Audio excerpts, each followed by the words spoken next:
Ồ, hi channel thì vui khát muna ni chuan lâu subscribe la lâu like về chi nu ni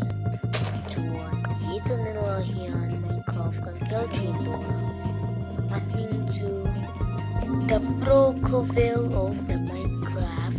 Minecraft craft anime ti chuan in Minecraft kan khelanga kan ron Kelvado na chuan in no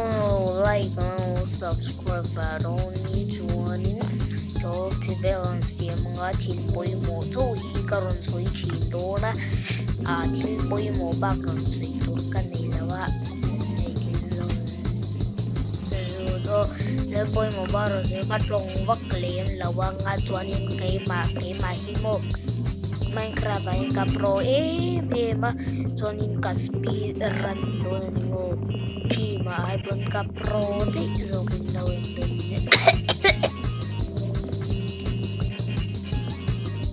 Swan ay 1.19 yeah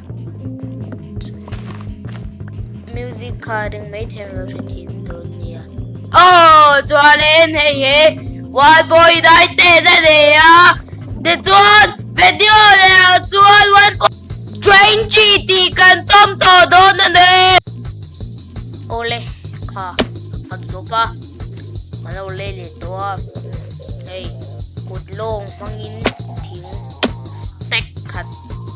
letlem stack cut letlem ka olay to kudlong main kalaya hey stone ko kalalawa ting hi kamamo kain tivea akina laklok le baklaw kan atira yung kalaha hun ne tamla yan stone hi kalanga chuan skip le so aga skip lo chuan vedo ya raiton fa kaniya chuan ole dar kar khatle chan vevel kalaw khel to dar kar khatle chan vevel dar kar Velania tua kere to pop mea kaskipa I kaskip je so video hi 3 me nga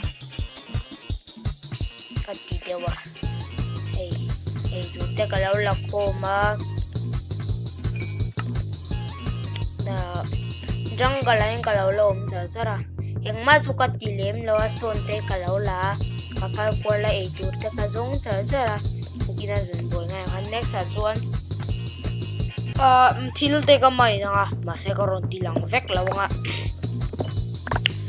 ton tilang vek don lo di hamina o siya sa popula ay hun te kal chaksiya chuwa chuan aniteu me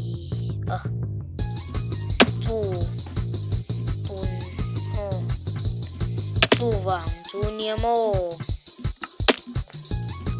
ngay kaskin te amoya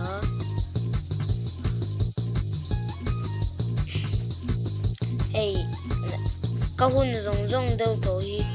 stone lại nang ka mga kanay tam to kuno stack level ka kanay mo so nin enemy law kan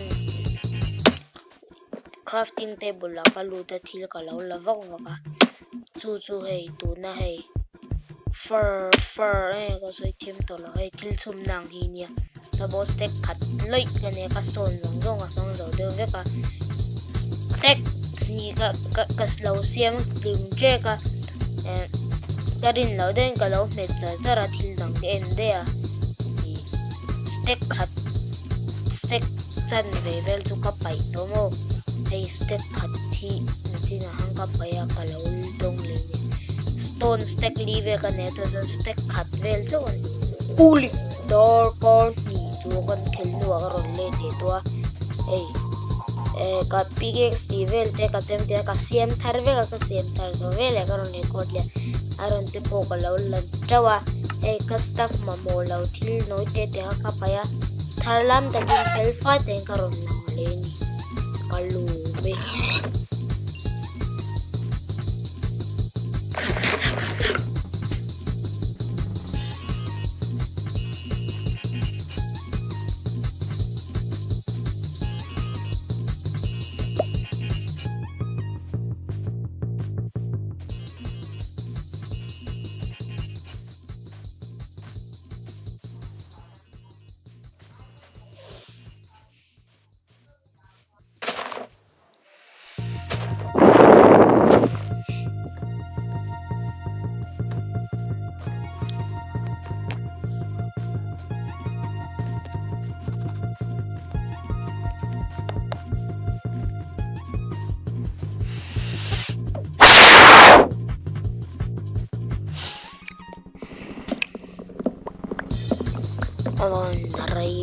Yang tlan kwal din yang insak dito pala siya sila main ka man dito lo.